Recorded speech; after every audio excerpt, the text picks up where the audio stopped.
के बेटे राजेश वर्मा जी मंच पर कांग्रेस समाजवादी पार्टी की सरकार में रहे विधानसभा के अध्यक्ष आदरणीय माधव पांडे जी, मंच पर उपस्थित बड़ी संख्या में यहाँ पार्टी के वरिष्ठ नेता हैं। मैं देख रहा हूँ मंच पर आपके जिले के तो है ही बिल्कुल नेता, आसपास के जिले के और उत्तर प्रदेश के बहुत प्रतिष्ठित महत्वपूर्ण नेता हमारे मंच पर हैं।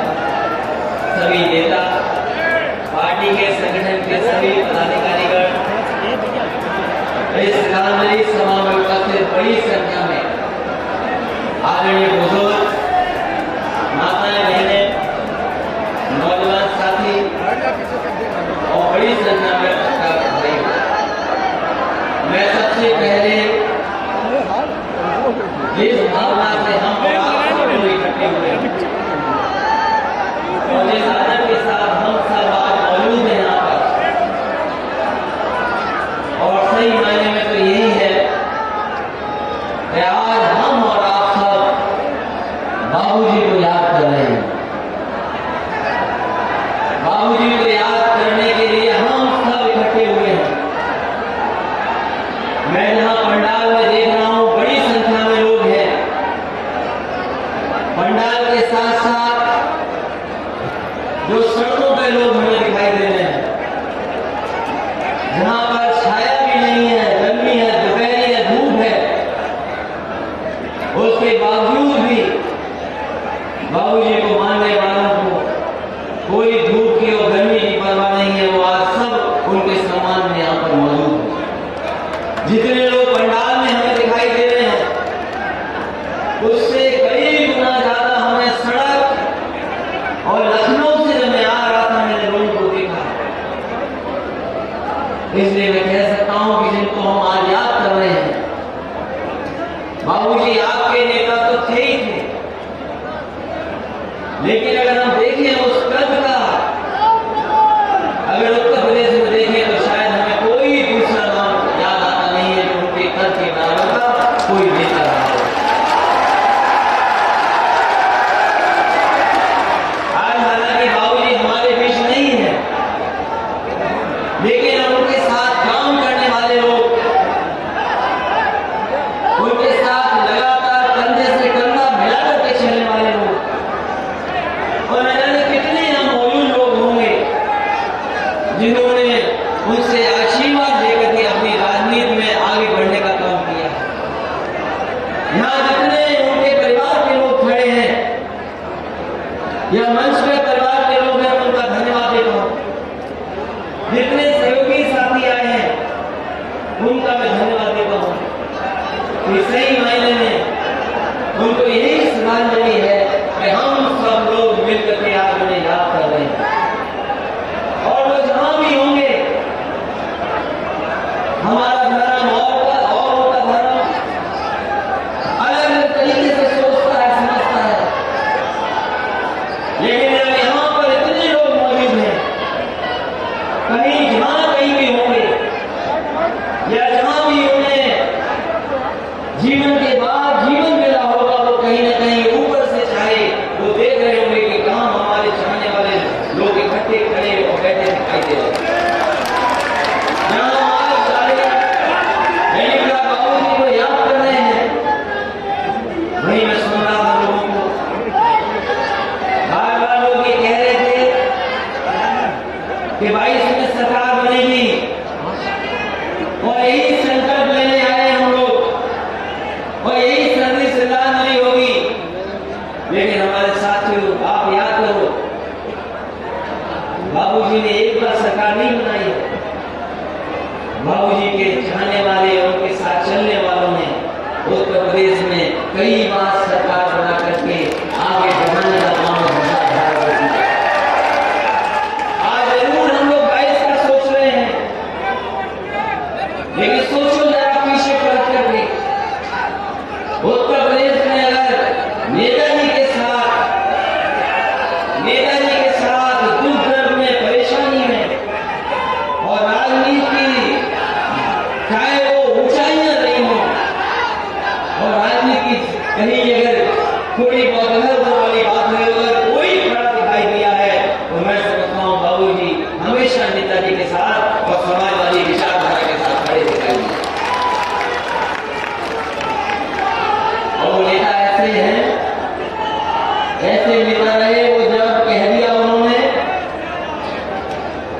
मुझे याद है लोकसभा का, अगर बाबूजी ने कोई बात कह दी तो दोबारा वो पलट करके बदलते नहीं थे।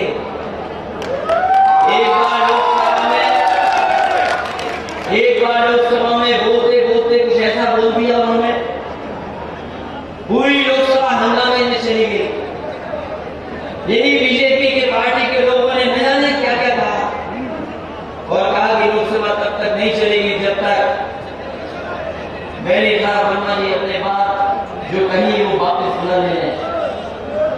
वो सदन में आते थे, दूसरे दल के लोग भी सदन में आते थे, लेकिन जैसे ही वो बाबूजी को देखते थे वो हंगामा करना शुरू कर देते थे बीजेपी के लोग, और यही मांग करते थे कि सदन तभी चलेगा जब बाबूजी अपनी बात को वापस ले ले, अपने बात की माफी मांग ले। मुझे याद है लोकसभा में सदन चला हो नहीं चला हो, उन्होंने अपनी बात को वापस नहीं लिया। उस समय जो कांग्रेस पार्टी के बड़े नेता थे उन्होंने जरूर माफी मांगी, तब जाकर के सदन चला। शायद बाबूजी बोल लेता थे, एक बार जो कह दिया वो पीछे नहीं हटते। हाल ही में मुझे याद है अभी जब चुनाव हो रहा था, मैंने उनसे मिला जाकर के मैंने कहा ये बहुत कठिन चुनाव है, ये जयपुर विधानसभा का उपचुनाव होने जा रहा है, ये विधानसभा आपकी भी रही है और ये बहुत ही महत्वपूर्ण चुनाव होगा क्योंकि सरकार से हमें लड़ना है। जब मैं जाकर के उनसे मिला, उन्होंने कहा कि ऐसा करिए कि हमारे कहने से टिकट दे दो। मैंने कहा बाबूजी टिकट तो मैं दे दूंगा आपके कहने से, लेकिन मैं स्वास्थ्य देख रहा हूं, आपका स्वास्थ्य ऐसा नहीं है कि आप क्षेत्र में चले जाओगे। उन्होंने कहा कि आप चिंता मत करना, टिकट दे दो, हमें शायद फोन पर संपर्क रखना पड़े, फोन पर बात करनी पड़े, हम आपको जिता करके भेज देंगे। और मैंने उनकी बात पर भरोसा किया और आपको जरूरत नहीं, यहाँ पर हमारे गोपी से लेकर के सब जाके जितने नेता बैठे हैं कि उन्होंने जो फैसला कराया, न जाने सरकार क्या क्या करती रही, न जाने सरकार के लोग क्या क्या करते रहे, लेकिन उसके बावजूद भी समाजवादी पार्टी को उन्होंने जिता करके भेज दिया। मैंने बाद में जानकारी की, मैं जब जानकारी कर रहा था, जब बीच में चुनाव के दौरान मुझे पता लगा कि न जाने कितने लोगों से फोन पे बात की उन्होंने, जो प्रधान थे, नहीं जीत पा रहे थे, महत्वपूर्ण कार्यकर्ता थे, जो लोग पार्टी के समर्पित थे, या कुछ लोग जो दूसरे दल में चले गए थे, वो इस दल से नाराजगी रखते थे, उनसे भी फोन पे बात की। और जानते होंगे कि एक एक कार्यकर्ता नेता से बात की और बड़ी बाई इलेक्शन आपकी समाजवादी पार्टी ऐतिहासिक वोट से जीत करके यहाँ पर जीत दर्ज कराई। ऐसे बाबूजी थे जिन्होंने दूसरी पार्टी के लोगों को वोट करके समाजवादी पार्टी में प्राप्त किया। इसे जब हम याद कर रहे हैं, उन्हें श्रद्धांजलि देने आए हम लोग, हम यही कहना चाहते हैं कि यहाँ के लोगों ने और यहाँ की जिन लोगों को कभी सम्मान नहीं मिला उनके लिए लड़ते रहे, वो वंचित लोग जिन्हें अभी मुख्य धारा में अभी नहीं ला पाए हैं, वो लोग जो हमारे पिछले हैं, वो जो लोग हमारे हर्षित भाई हैं, आजादी के इतने वर्षों के बाद भी जिन्हें सम्मान मिल जाना चाहिए था, हक मिल जाना चाहिए था, वो नहीं मिल पाया। वो जीवन भर उनके लिए कोई संघर्ष करता रहा। तो आदरणीय हमारे वेणु प्रसाद वर्मा जी लगातार उनके बीच में काम करते रहे, तो आगे बढ़ा। उन्होंने कहां से अपना जीवन शुरू किया होगा, अभाव की चीज में अभाव रहा होगा चीजों का, वो गरीबी से निकल करके वो गरीबों के लिए कभी पीछे नहीं हटे। वो अगर उन्हें लड़ना भी पड़ा होगा, वो लड़ रहे होंगे, लेकिन अपने सिद्धांत से उन्होंने समझौता नहीं किया। इसलिए आज उनके तमाम लोग जो हमें बैठे दिखाई दे रहे हैं, हमें पूरा भरोसा है, क्योंकि आने वाले समय में पहले से ज्यादा कठिन लड़ाई होने जा रही है। इसलिए हमें पहले से ज्यादा आपका सहयोग, पहले से ज्यादा आपकी मदद हम समाजवादी लोग को चाहिए। आज जो मैं करने से मिला, तो यहाँ पर बहुत सारे लोग भी जानते होंगे।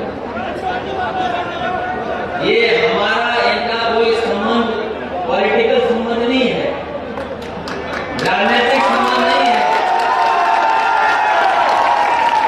ये लोग और यहाँ पर जो भी आवाज भी दे रहे हैं वो नहीं जानते होंगे कि हमारा इनका क्या संबंध है।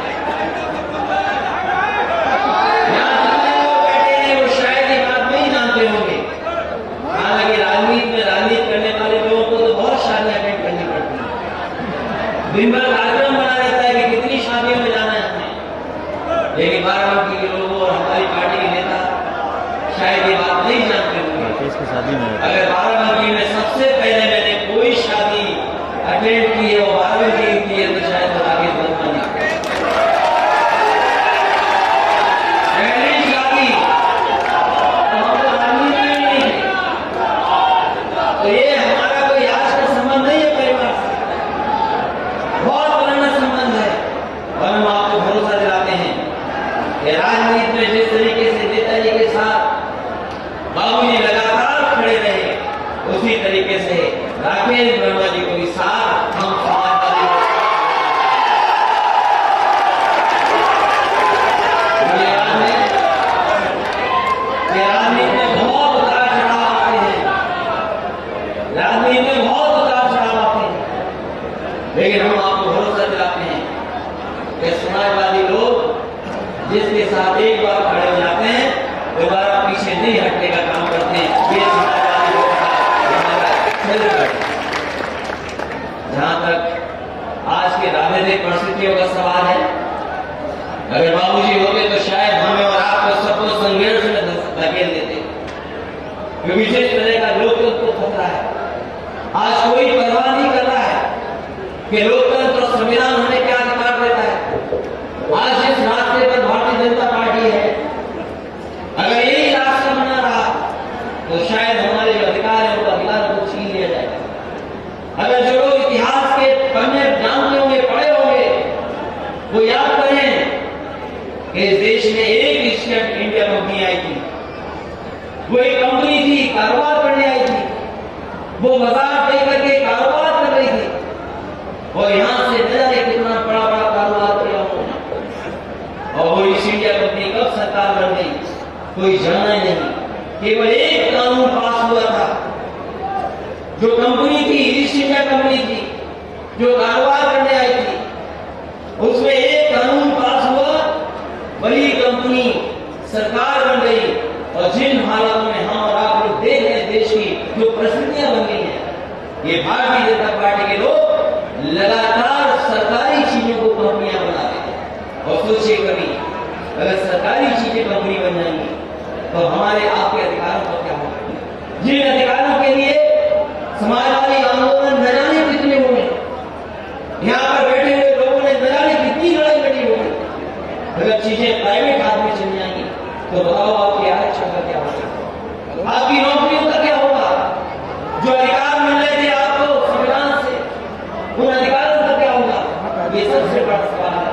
और यहाँ तो हम जानते हैं ये सब खेती करने वाले लोग हैं, ये जितने बैठे हमें दिखाई दे रहे हैं ये सब खेती से जुड़े लोग हैं, कोई बड़ा कारोबार वाला नहीं है, सब अपना खेत में खेती करते हैं।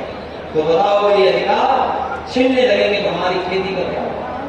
अभी जो 3 कानून पास हुए दिल्ली में, याद रखना किसान भाइयों, ये कानून अगर जमीन तक पहुंच गए, धीमे धीमे ये कारोबार या आपकी खेती बड़े उद्योगपतियों के हाथ में आ जाएगी, बड़े कारोबार करने वाले लोगों के हाथ में चला जाएगा। तो जो मुनाफा मिलना है आपको वो मुनाफा नहीं मिल सकता। अगर कोई जिम्मेदार है इसके लिए तो वो भारतीय जनता पार्टी है, जो 3 कानून लेकर के आई है हमारी आपकी जमीन छीनने के लिए। इसलिए हम कहना चाहते हैं इस मौके पर, जब बाबूजी को हम लोग याद कर रहे हैं, हम उनके आदर्शों में चलने वाले लोग हैं, उनके दिखाए हुए रास्ते में चलने वाले लोग हैं। ये कानून जो आ रहे हैं उनका लगातार समाजवादी पार्टी विरोध करेगी और जब कभी हमें मौका मिलेगा इन कानूनों को बाहर करने का काम समाजवादी लोग करेंगे, क्योंकि कानून से हमारे किसान और हमारे नौजवानों का भविष्य छिन जाए। इसलिए जहां किसान का सवाल हो, जहां किसान का क्योंकि किसानी हमारी अर्थव्यवस्था की रीढ़ है। ये जो वैश्विक महामारी आई, अगर किसी ने देश की अर्थव्यवस्था बचाई है तो हमारे गरीब और किसानों ने अर्थव्यवस्था बचाई है। अगर हमारे किसानों ने मेहनत नहीं की होती तो शायद हमारी अर्थव्यवस्था इतनी मजबूत नहीं दिखाई देती। हमारे किसान, गांव में रहने वाले लोग लगातार मेहनत करते रहे, उन्होंने इस बीमारी की परवाह नहीं की, और अगर बीमारी की परवाह नहीं होती तो शायद हमें खाने को नहीं मिलता, हमारे पेट में अनाज नहीं पहुंचता। सोचिए, किसान जो खेती करता है, खेत में रहता है, जो फसल पैदा कर करके न जाने कितनों का पेट भरता है, और यही किसान है जो पेट भरता है, यही किसान है जो हमें कपड़े पहनाता है। और सोचो, किसानों के बारे में भारतीय जनता पार्टी की राय क्या है? यही भारतीय जनता पार्टी के लोग जिस तरह किसान अपना हाथ मांग रहे थे, तो भारतीय जनता पार्टी के लोग कह रहे थे आतंकवादी है, ये लोग बाहर से आए लोग हैं। इतना अपमान कभी किसानों का नहीं किया गया होगा जितना किसानों का अपमान भारतीय जनता पार्टी का। इसलिए जब हम याद करने श्रद्धांजलि दे रहे हैं तो ये भी याद करें कि ऐसे लोग, भारतीय जनता पार्टी के लोग जो हमारे किसानों को अपमानित कर रहे हैं, कह रहे हैं आतंकवादी हैं, उन्हें आने वाले समय में हम लोग सबक सिखाने का भी काम करेंगे। क्योंकि बाराबंकी ऐसा जिला है जो समाजवादी जिला है, और बाराबंकी जिला वो है जो समाजवादी सरकार बनाता है। जब बाराबंकी जीतता है, तब सरकार बनती है। जब सरकार बनी है तो बाराबंकी जीत करके, जिता करके बाराबंकी में सरकार बनी है। और ये समाजवादी धरती है। अगर हम पुराना देखें, लोहिया जी के साथी, लोहिया जी के सिद्धांतों को आगे ले जाने वाले भी इस जमीन पर हैं। अगर हम याद करें राम सेवक यादव जी को, नेताजी को और आदरणीय बाबू जी, यही वो लोग हैं। और जयपाल जी जिन्होंने इस समाजवादी आंदोलन को आगे ले जाने का काम किया। इसलिए आने वाली पीढ़ी से भी हम कहना चाहते हैं, नौजवानों से, ये हमारे किसान भाई बैठे हैं, माताएं बहनें, हम आपसे भी कहना चाहते हैं कि अगर कोई समाज को, देश को, प्रदेश को आगे ले जा सकता है तो वही सिद्धांत, समाजवादी आंदोलन वाले सिद्धांत ही आपको आगे ले जाने का काम किया। अगर खुशहाली का रास्ता कोई दिखा सकता है तो यही समाजवादी आंदोलन है जो खुशहाली की तरफ ले जाने का काम करता है। इनमें नौजवानों, हम आपसे भी कहते हैं, ये नौकरियां नहीं मिलने वाली, ये रोजगार के अवसर इसलिए खत्म किए जा रहे हैं कि आप उनकी तरफ देखें। और अगर रोजगार, नौकरी और काम नहीं होगा तो सोचो हमारे नौजवानों का भविष्य क्या है। सपने कितने बड़े बड़े दिखाए सरकार ने। इसी सरकार ने कहा कि हम इतना कारोबार ले जाएंगे, इतना नाम फैला देंगे, इतने उद्योग लगा देंगे। अब तो 4 साल पूरे हो गए, बताओ कितने उद्योग लगे? 4 साल पूरे हो गए, 5वें साल पूरा होने जा रहा है। बताओ कहाँ उद्योग लग गया है? लखनऊ में नहीं लगा, बताओ बाराबंकी में भी उद्योग लगा दिया होगा। लखनऊ में बड़े बड़े कारोबार करने वाले लोग बुलाए गए थे और 5 लाख करोड़ का एमओयू हुआ। आज 4 साल पूरे हो गए, बताए सरकार के एमओयू जमीन पर कितने पहुंचे? यही किसान पद 10 साल से बना, अभी तक नहीं बन पाया। यही एक सड़क बन रही थी लखनऊ के आसपास, 10 साल से ज्यादा हो गया, समय भी सड़क नहीं बना पाए। और याद कीजिए समाजवादी की सरकार थी, जब समाजवादी काम करते थे तो 22 महीने में एक्सप्रेस भी बना करके खड़ा कर देते थे। ये और ये सरकार हमसे और आपसे क्यों दूर भाग रही है? वो बातें नहीं कहूंगा मैं अपने मुख्यमंत्री जी की।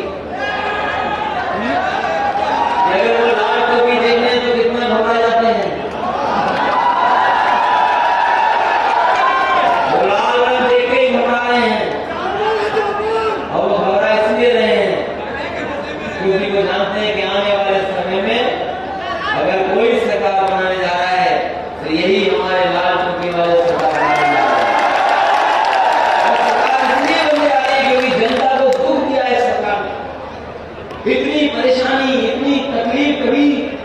नहीं मिली होगी और एक एक फैसले से परेशानी आई है। हालांकि नोटबंदी बहुत पुराना फैसला था। याद कीजिए, नोटबंदी के समय पर कहा गया कि इसका भ्रष्टाचार खत्म हो जाएगा, काला धन आ जाएगा, महंगाई पे नियंत्रण लग जाएगा। बताओ, नोटबंदी इतने साल हो गए होकर के क्या भ्रष्टाचार खत्म हो गया?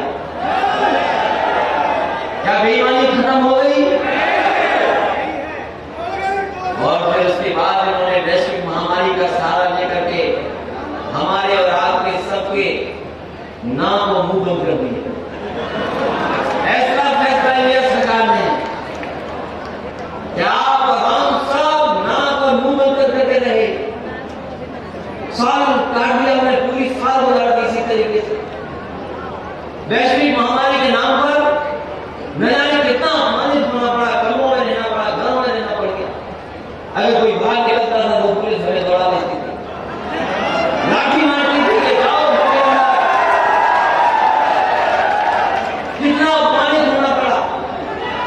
इतने बुरे दिन हम लोगों ने वैश्विक महामारी में देखे जितने शायद किसी ने भी बुरे दिन नहीं देखे होंगे।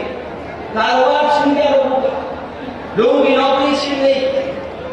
जो छोटा मोटा कारोबार करते थे सड़क के किनारे, उनका भी कारोबार खत्म हो गया, कारोबार नहीं शुरू हो पाता। और यही लोग जो हम लोगों को कभी कभी डंडा दिखा करके डराते थे, ये भूल गए कि इनका भी वेतन सरकार ने काट दिया वैश्विक महामारी में।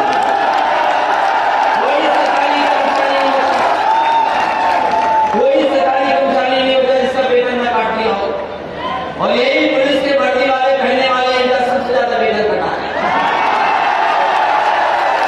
तो वैश्विक महामारी के नाम पर हमने रात को कितनी तकलीफ का सामना करना। सुना है कि फिर वैश्विक महामारी का सारा सरकार लेना चाहती है। सुना है कि वैश्विक महामारी का सहारा लेना चाहती है तो सरकार, और उसका सहारा लेकर के उत्तर प्रदेश के चुनाव को प्रभावित करना चाहती है सरकार। ये पंचायत का चुनाव बड़ा चुनाव होता है, ये प्रभावित करना चाहती है सरकार।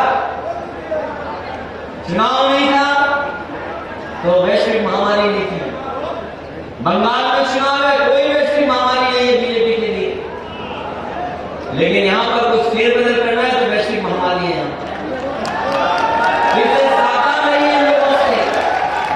ये वैश्विक महामारी के बहाने हमारे आपके हक छीन रही है। वैश्विक महामारी के पीछे हमारे आपके अधिकारों को छीनने का काम हो रहा है। सोचिए आप, वैश्विक महामारी के पीछे 3 कानून ऐसे ले आए जिससे हमारे किसानों की पूरी खेती छिन जाएगी। वैश्विक महामारी चल रही है, कोई कारोबार नहीं हो पा रहा है। जब हमारे गरीब की सबसे ज्यादा मदद होनी चाहिए, उस समय बताओ डीजल पेट्रोल कितना महंगा करती है। कोई सोच सकता है कि डीजल और पेट्रोल इतना महंगा हो जाएगा? डीजल पेट्रोल महंगा, कीमतें बढ़ती चली जा रही है। और याद रखना, जिस समय डीजल पेट्रोल महंगा होता है उसी समय पूरी की पूरी महंगाई आ जाती है। आज महंगाई के खिलाफ नहीं बीजेपी कुछ बोल रही है। याद करिए, उस समय में भारतीय जनता पार्टी के लोग प्याज की माला डालकर के जनता को गुमराह करते थे। महंगाई के लेकर के प्याज की माला डाल के घूमते थे, सिलेंडर को लेकर के दिखाते थे। आज बताओ उज्ज्वला का क्या हालत है? क्या कोई अपना उज्ज्वला का सिलेंडर भरा सकता है? जो कीमत मामूली थी आज कितनी पहुंच गई? हम यही जानना चाहते हैं भारतीय जनता पार्टी से कि जो मुनाफा हो रहा है महंगाई के कारण, आगे का ये मुनाफा जाति के पास का है। अगर मुनाफा उद्योगपतियों पे जा रहा है तो हमारे किसानों को क्या लाभ है? इसलिए आपको बहुत सोचना पड़ेगा। जहां ये कानून ला रहे हैं किसानों के लिए, आपकी खेती को छीनने के लिए, और हमारी जो उद्योग कारखाने लगाने चाहिए उनको बेचने का काम कर रहे हैं, अगर सरकारी कंपनियां बेच जाएंगी तो शायद हमें मिलने वाले अधिकार नहीं मिल पाएंगे। इसलिए आज जब हम श्रद्धांजलि के दिन बाबूजी को याद कर रहे हैं तो उन चीजों को भी याद करना जिन चीजों को लेकर के बाबूजी ने अपने जीवन भर संघर्ष किया। उन्होंने जीवन भर लोगों को जगाने का काम किया। आज जब हम बैठे हैं तो याद करें कि अगर यही रास्ता भारतीय जनता पार्टी का बना रहा तो जो अधिकार और सम्मान मिलता था वो सब छीन लिया जाएगा। लेकिन आज जब हम लौटे सिद्धांत सभा के बाद तो यही संकल्प ने कि जो बाबूजी ने रास्ता दिखाया था उसी रास्ते पे चल करके हम समाज को और आगे बढ़ाने का काम करेंगे। मुझे खुशी है इस बात की, उनके सहयोग